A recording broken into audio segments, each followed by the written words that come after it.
ሁማን ራይትስ ዎች ንጉጅለ ደብረጽዮን ፈትለወርቅነት የገዱድ ወታደራዊ ምልመላ ናይ ሞት መቅጻዕትን ዝድንግግ ሓድሽ አዋጅ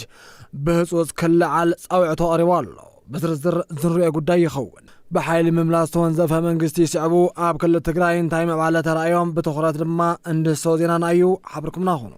ኣብ ትግራይ ብሰፊሑ ዝካየድ ዘሎ ናይ ጉጅለ ወታደራዊ ምልመላ ንቁጠባዊ ምንቅስቃስ ዝያዳ ከም ዝሓሰዮ ተገልጾ ኣሎ ኣካይዳ ጉጅለ ህወሓት ንህዝቢ ኣብ ከቢድ ሓደጋ ዘውደቐ ስለ ዝኾነ ኩሉ ህዝቢ ንድሕነቱ ሰላሙ ክብል ካብ ሰቅታ ወፂኡ ክቃለሶ ይግባእ እውን ተባሂሉ ኣሎ ናይ ልምዓንታ ኣጀንዳና እዩ ሰላምታና በብዘለኹም የብጻኹም ክብራት ተኸተልቲ ትግራይ ኦንላይን እዚ ድምጽኹም ድምጽ ውጽዓት እዩ ንቻናልና ሓደስ ኾንኹም ንቪዲዮና ላይክ ንቻናልና ድማ ሰብስክራይብ ብምግባር ኣባል ቤተሰብና ይኹኑ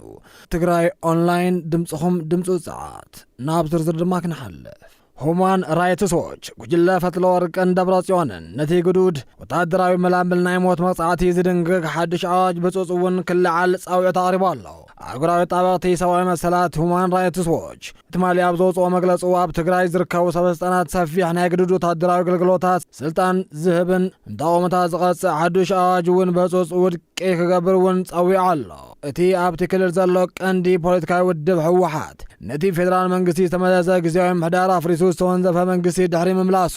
ኣብዚ ሕዝናዮ ዘለና ወርሒ ሰነ 2018 ሓድሽ ናይ ጸጥታ ሓደገኛ አዋጅ እውን ኣዊጁ ኣሎ እዚ አዋጅ እዚ ምስቲ ኣብ ትግራይ ዘሎ ገሰት ዝመልኦ ሃገራዊ ግልጋሎት ዝመሳሰል ጽቡቕ ናይ ሓይሊ ምልመላዊ ፍሪዘ ተኣታቱ ምዃኑ እዩ ተገሊጹ ናይ ሁማን ራይትስ ዎች ምክትል ሓላፊ ክፍሊ ኣፍሪካ ሊትቪያ ባዳር እቲ ህዝቢ ገና ካብ ዝሓለፈ ኩናት ሳዕቤናቱ ኣያሓወን ዘሎ ክትብል ገሊጻ ሰበስልጣን ትግራይ ነቲ ዘሎ ፖለቲካዊ ወጥሪ ንሲቪላት ምግዳድ ነቲ መላመል ዝነቐፉ ወገናትና ብምቕጻዕን ክምልስሉ ከም ዘይብሎም እታ ሓላፊት እውን ኣጠንቂቓ ኣላ እቲ ትካል ሕብረት ኣፍሪካ ኬንያ ደቡብ ኣፍሪካ ሕብራት ሃገራት መንግስታት ኣሜሪካ ኣብ ሃገራት ሕብረት ኣውሮፓን ሰበስልጣን ትግራይ ነዚ ግዱድ መላመል ደው ከብሉ ነቲ ኣዋጅ እውን ክስሕብዎን ምግባር ጸቕጢ ክገብሩ ጸዊዑ ኣሎ بتوسع خد سمع سلام برتلاك كتاتل تتعشان حارت أفريقيا نكتتر جوجل مونيتورينج زي قداي هسوس مرمروس أرضاك أرد ما حاتي توالو نابقى تعلمك نحلف ኣብ ትግራይ ብሰፊሑ ዝካየድ ዘሎ ናይ ግዳጅ ወታደራዊ መላበል ንቁጠባ ምንቅስቃስ ዝያዳ ከም ዝሓሰዮ ተገሊጹ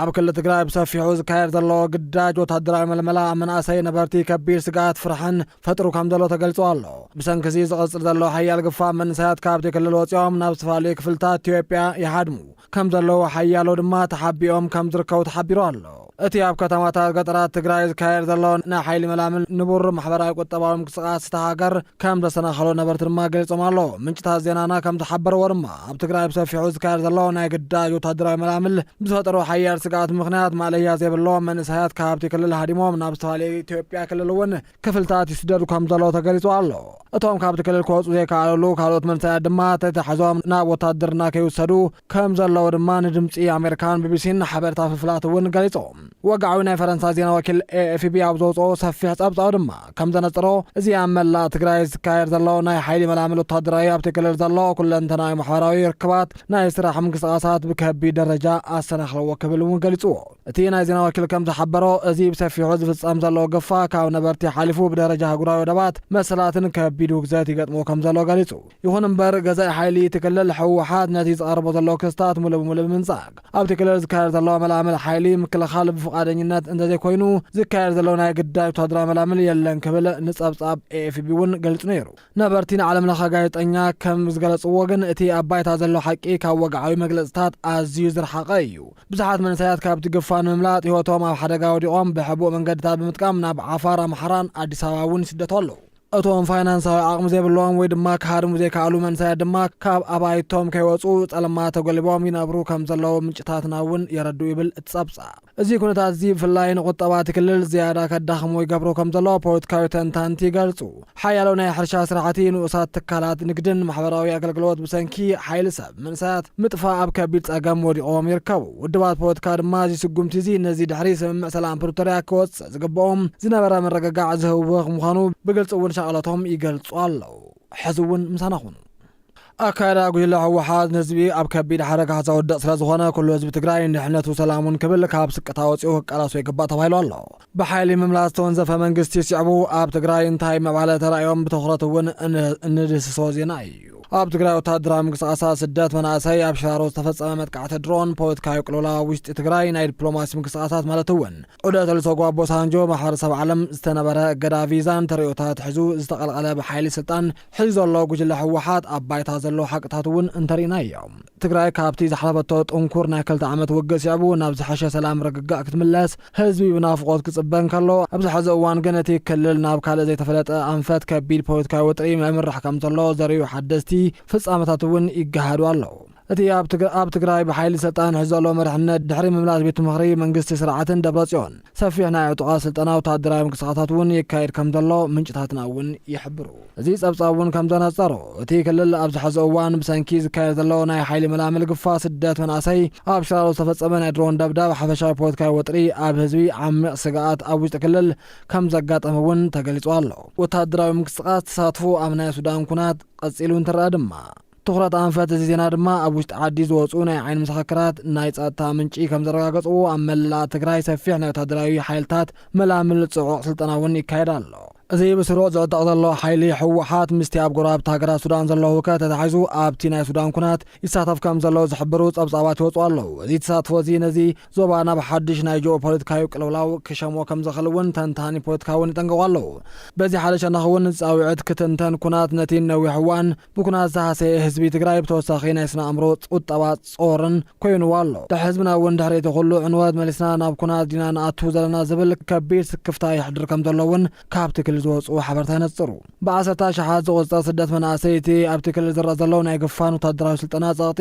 ነቲ ኣብ ዓዱ ተስፋ ዝቆረጸ መንእሰይ ወለዶ ናብ ስደት ሰድዎ ከም ዘሎ ተገሊጹ ኣሎ። ብመሰረት ናይ ኣህጉራዊ ትካላት ስደት IOM ወግዓዊ ጸብጻባት ኣብ ኣሽሓት ዝቑጸሩ መናእሰያት ትግራይ መዓልታዊ ድሆባት ብምጥሓስ ናብ ዝተፈላለዩ ሃገራት ይስደዱ ኣለዉ። እዚ ጉዳይ እዚ ነቲ ክልል ናብ ከቢድ ናይ ሰብኣዊ ሓይሊ ሕፅረት ዘውድቕ ነቲ ንኡስ ወለዶ ድማ ዘበረስ ምዃኑ ኣካላት ማሕበረሰብ ዓለም ይገልጹ። ኣብ ከባቢ ሽራሮ ድማ ዝተፈጸመ ናይ ድሮን ደብዳብ ነቲ ኣብ ቀረባ መዓልታት ኣብ ከባቢ ሽራሮ ዝተፈጸመ ናይ ድሮን ደብዳብ ነቲ ክልል መሊሱ ናብ ፍርሓትን ረዓድን ኣትይዎ ኣሎ። እቲ መጥቃዕቲ ድሮን ብመን ከም ዝተፈጸመ ዝበጽሐ ዕንወትን ብንጹር ዘይተረጋገጸ ጸብጻባት እኳ እንተሃለዉ ጉጅለ ህወሓት ግን መንግስቲ ኢትዮጵያ ከም ዝፈጸሞ እዩ ዝኸስእ። እዚ ማለት ድማ ትግራይ ምስ ኢትዮጵያ ካብ ፕሮፓጋንዳ ናብ ኩናት ተሰጋጊራ ከም ዘላ እውን ዘነጽር ሓቂ ይገብሮ። ብወገን ፌደራል መንግስቲ ኢትዮጵያ ድማ ነቲ ጉጅለ ህወሓት ዝወፀ ሓይሊ ኣየር ኢትዮጵያ ተሓታቲ ዝገበረ መጥቃዕቲ ድሮን ነጺጉ ህወሓት ምስ ሱዳን ሸሪኻ ክብል ይስማዕ ኣሎ። እቲ ፍጻመ ግን ኣብቲ ዶባት ከባብታት ዘሎ ወታደራዊ ውጥሪ ኣዝዩ በሪኽ ደረጃ እውን ከም ዝበጽሐ ዘርኢ መረዳእታ እዩ። ነቲ እቲ ከባቢ ብሰንኪ እዚ ዳግማይ ዝተወልዐ ናይ ኣየር መጥቃዕቲ ንድሕነቶም ዓብዪ ስግኣት ከም ዘሓደሮም ማሕበረሰብ እቲ ከባቢ እውን ይገልጹ ኣለዉ። ውሽጣዊ ፖለቲካዊ ምሳሓ ምደባ ካድረታት ኣብ ኣብያተ ቤት ጽሕፈት መንግስቲ ድማ ድሕሪ ምምላስ ውዝፍ ዝተባሃለ መዓልቲ ዝሓለፈ መንግስቲ